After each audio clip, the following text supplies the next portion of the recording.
Section 1.5, Measurement Uncertainty, Accuracy, and Precision. By the end of this section, you will be able to 1. Define accuracy and precision. 2. Distinguish exact and uncertain numbers.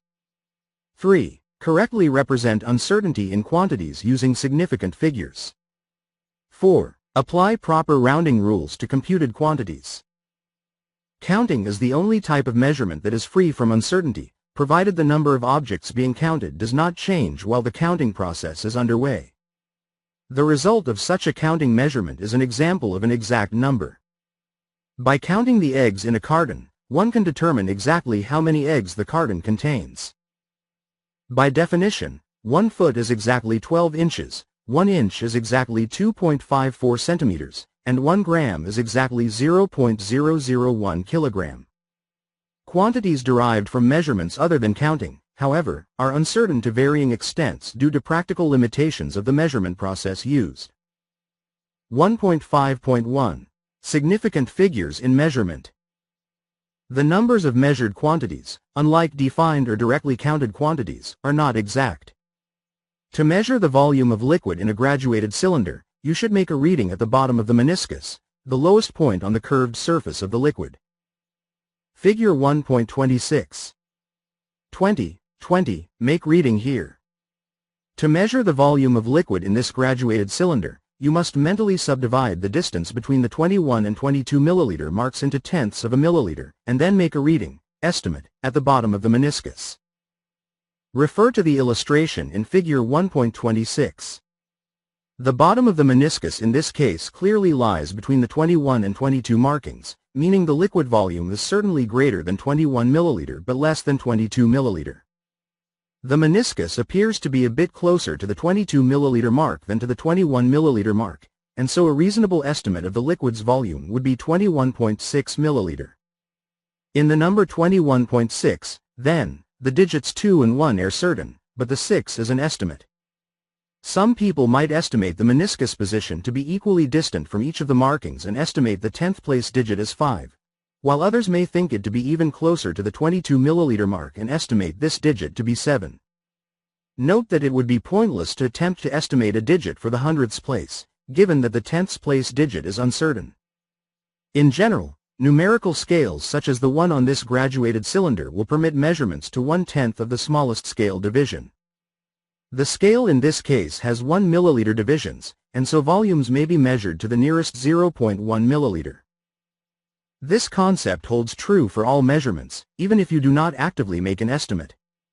If you place a quarter on a standard electronic balance, you may obtain a reading of 6.72 gram. The digits 6 and 7 are certain, and the 2 indicates that the mass of the quarter is likely between 6.71 and 6.73 grams. The quarter weighs about 6.72 grams, with a nominal uncertainty in the measurement of plus or minus 0.01 gram. If the coin is weighed on a more sensitive balance, the mass might be 6.723 gram. This means its mass lies between 6.722 and 6.724 grams, an uncertainty of 0.001 gram. Every measurement has some uncertainty, which depends on the device used and the user's ability. All of the digits in a measurement, including the uncertain last digit, are called significant figures or significant digits. Note that 0 may be a measured value. For example, if you stand on a scale that shows weight to the nearest pound and it shows 120, then the 1, hundreds, 2, tens, and 0, ones, are all significant, measured, values.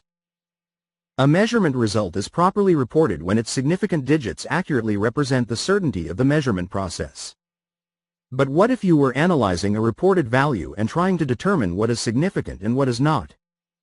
Well, for starters, all non-zero digits are significant, and it is only zeros that require some thought. We will use the terms leading, trailing, and captive for the zeros and will consider how to deal with them. Figure A. 3090, captive, trailing. B. 0.008020, leading, captive, trailing. Starting with the first non-zero digit on the left, count this digit and all remaining digits to the right. This is the number of significant figures in the measurement unless the last digit is a trailing zero lying to the left of the decimal point. Figure A. 1267 meter. First non-zero figure on the left. 4 significant figures.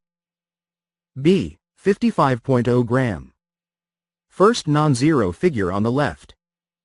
3 significant figures. Note that the zero is to the right of the decimal point and therefore a significant figure. Captive zeros result from measurement and are therefore always significant. Leading zeros, however, are never significant, they merely tell us where the decimal point is located. Figure A. 70.607 milliliter. First non-zero figure on the left. 5 significant figures. All figures are measured including the 2 zeros.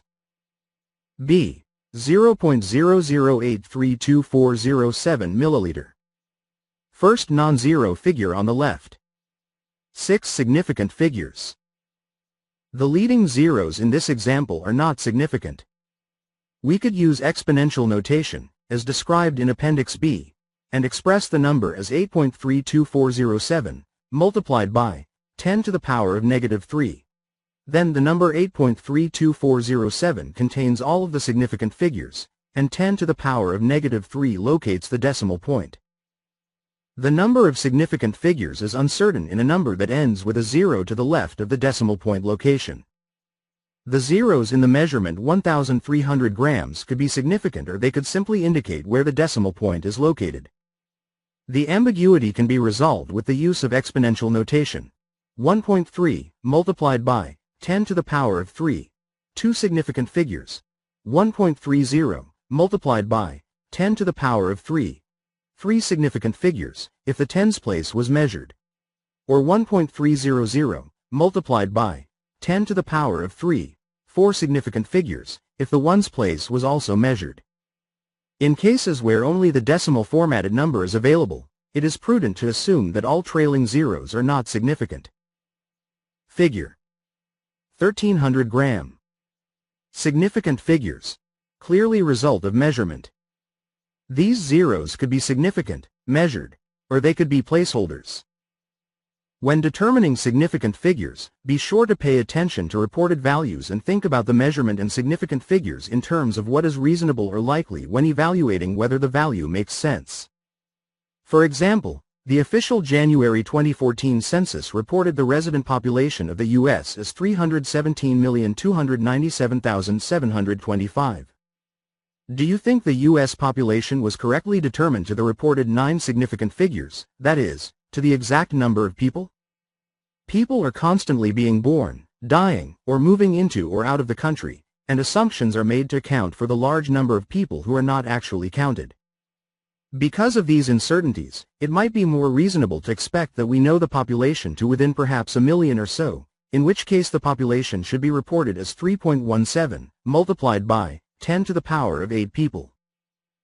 1.5.2. Significant figures in calculations.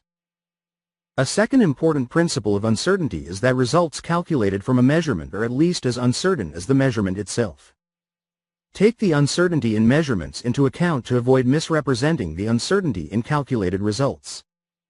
One way to do this is to report the result of a calculation with the correct number of significant figures, which is determined by the following 3 rules for rounding numbers.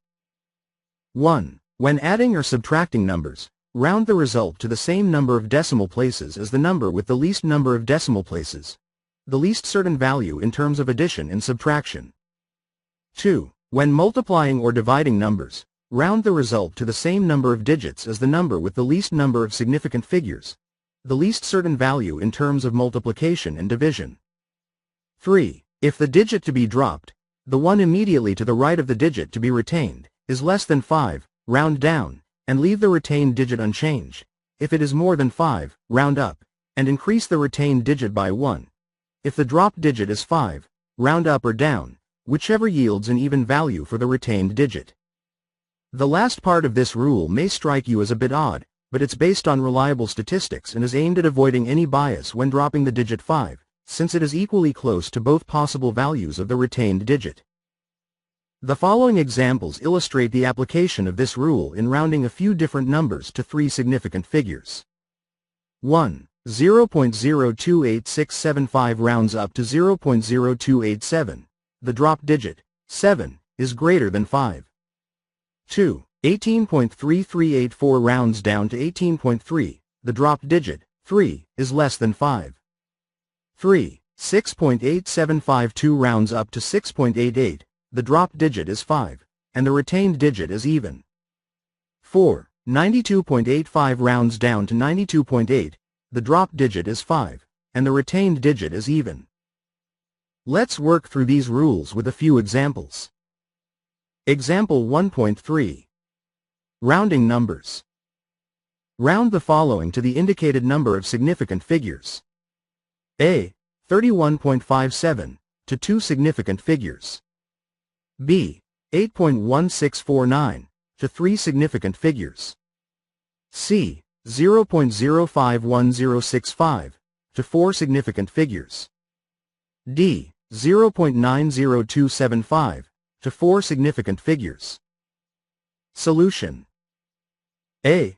31.57 rounds up to 32. The drop digit is 5, and the retained digit is even. B. 8.1649 rounds down to 8.16. The drop digit, 4, is less than 5. C. 0.051065 rounds down to 0.05106. The drop digit is 5, and the retained digit is even. D. 0.90275 rounds up to 0.9028. The drop digit is 5, and the retained digit is even. Check your learning. Round the following to the indicated number of significant figures. A. 0.424, to two significant figures. B. 0.0038661, to three significant figures. C. 421.25, to four significant figures. D. 28,683.5, to five significant figures. Answer. A. 0.42. B. 0.00387. C. 421.2. D. 28,684.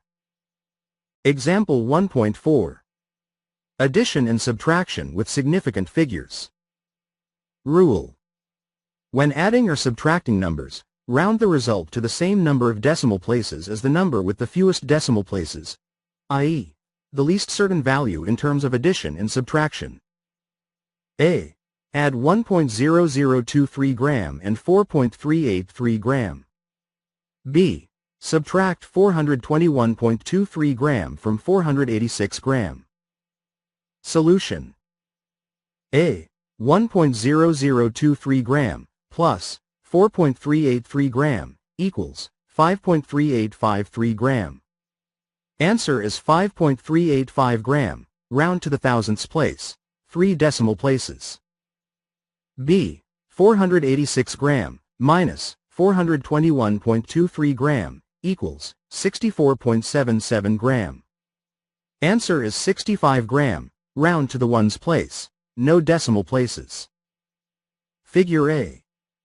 1.0023, 3 ten-thousandths place. Plus 4.383 thousandths place, least precise. Equals 5.3853. Round to thousandths. Figure B. 486 gram minus 421.23 gram equals 64.77 gram. Round to ones. Answer is 65 gram. Check your learning. A. Add 2.334 milliliter and 0.31 milliliter. B. Subtract 55.8752 meter from 56.533 meter. Answer. A. 2.64 milliliter. B. 0.658 meter. Example 1.5. Multiplication and division with significant figures. Rule. When multiplying or dividing numbers, Round the result to the same number of digits as the number with the fewest significant figures, the least certain value in terms of multiplication and division. A. Multiply 0.6238 cm by 6.6 cm. B. Divide 421.23 gram by 486 milliliter. Solution. A. 0.6238 cm multiplied by 6.6 cm equals 4.11708 cm squared. The result is 4.1 cm squared, round to two significant figures. 4 significant figures multiplied by 2 significant figures produces 2 significant figures answer. B. 421.23 gram divided by 486 milliliter equals 0.86728 gram per milliliter. The result is 0.867 gram per milliliter, round to 3 significant figures. 5 significant figures divided by 3 significant figures produces 3 significant figures answer. Check your learning. A. Multiply 2.334 cm and 0.320 cm. B. Divide 55.8752 meter by 56.53 second. Answer. A. 0.747 cm squared. B. 0.9884 meter per second. In the midst of all these technicalities, it is important to keep in mind the reason for these rules about significant figures and rounding, to correctly represent the certainty of the values reported, and to ensure that a calculated result is not represented as being more certain than the least certain value used in the calculation. Example 1.6. Calculation with significant figures. One common bathtub is 13.44 decimeter long, 5.920 decimeter wide, and 2.54 decimeter deep. Assume that the tub is rectangular and calculate its approximate volume in liters. Solution. V equals L multiplied by W multiplied by D equals 13.44 decimeter multiplied by 5.920 decimeter multiplied by 2.54 decimeter equals 202.09459 decimeter cubed, value from calculator, equals 202 decimeter cubed, or 202 liter, answer rounded to 3 significant figures. Check your learning.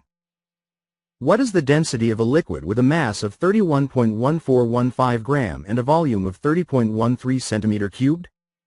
Answer. 1.034 gram per milliliter. Example 1.7. Experimental determination of density using water displacement. A piece of rebar is weighed and then submerged in a graduated cylinder partially filled with water, with results as shown. Figure. Rebar mass equals 69.658 gram. Final volume equals 22.4 milliliter. Initial volume equals 13.5 milliliter. A. Use these values to determine the density of this piece of rebar. B. Rebar is mostly iron. Does your result in A support this statement? How? Solution. The volume of the piece of rebar is equal to the volume of the water displaced. Volume equals 22.4 milliliter minus 13.5 milliliter equals 8.9 milliliter equals 8.9 centimeter cubed. Rounded to the nearest 0.1 milliliter per the rule for addition and subtraction. The density is the mass to volume ratio. Density equals mass divided by volume equals 69.658 gram divided by 8.9 centimeter cubed equals 7.8 gram per centimeter cubed. Rounded to 2 significant figures per the rule for multiplication and division. From table 1.4, the density of iron is 7.9 gram per centimeter cubed, very close to that of rebar, which lends some support to the fact that rebar is mostly iron. Check your learning. An irregularly shaped piece of a shiny yellowish material is weighed and then submerged in a graduated cylinder, with results as shown. Figure. Mass equals 51.842 gram. Final volume equals 19.8 milliliter. Initial volume equals 17.1 milliliter. A. Use these values to determine the density of this material. B. Do you have any reasonable guesses as to the identity of this material? Explain your reasoning. Answer. A. 19 gram per centimeter cubed. B. It is likely gold. The right appearance for gold and very close to the density given for gold in Table 1.4. 1.5.3. Accuracy and precision. Scientists typically make repeated measurements of a quantity to ensure the quality of their findings and to evaluate both the precision and the accuracy of their results. Measurements are said to be precise if they yield very similar results when repeated in the same manner. A measurement is considered accurate if it yields a result that is very close to the true or accepted value. Precise values agree with each other. Accurate values agree with a true value. These characterizations can be extended to other contexts, such as the results of an archery competition. Figure 1.27. Figure 1.27. A. Accurate and precise. B. Precise, not accurate. C. Not accurate, not precise. Figure 1.27. A. These arrows are close to both the bull's eye and one another, so they are both accurate and precise. B. These arrows are close to one another but not on target, so they are precise but not accurate.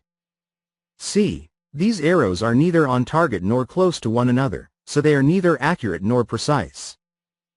Suppose a quality control chemist at a pharmaceutical company is tasked with checking the accuracy and precision of 3 different machines that are meant to dispense 10 ounces, 296 milliliter, of cough syrup into storage bottles.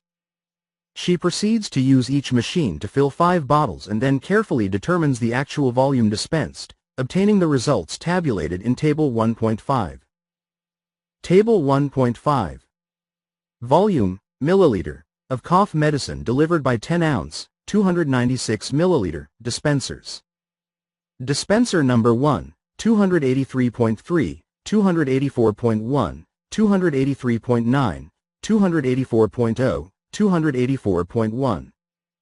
Dispenser number 2, 298.3, 294.2, 296.0, 297.8, 293.9. Dispenser number 3, 296.1, 295.9, 296.1, 296.0, 296.1. Considering these results, she will report that dispenser number 1 is precise, values all close to one another, within a few tenths of a milliliter, but not accurate. None of the values are close to the target value of 296 milliliter, each being more than 10 milliliter too low. Results for dispenser number 2 represent improved accuracy. Each volume is less than 3 milliliter away from 296 milliliter. But worse precision. Volumes vary by more than 4 milliliter. Finally, she can report that dispenser number 3 is working well, dispensing cough syrup both accurately, all volumes within 0.1 milliliter of the target volume, and precisely, volumes differing from each other by no more than 0.2 milliliter.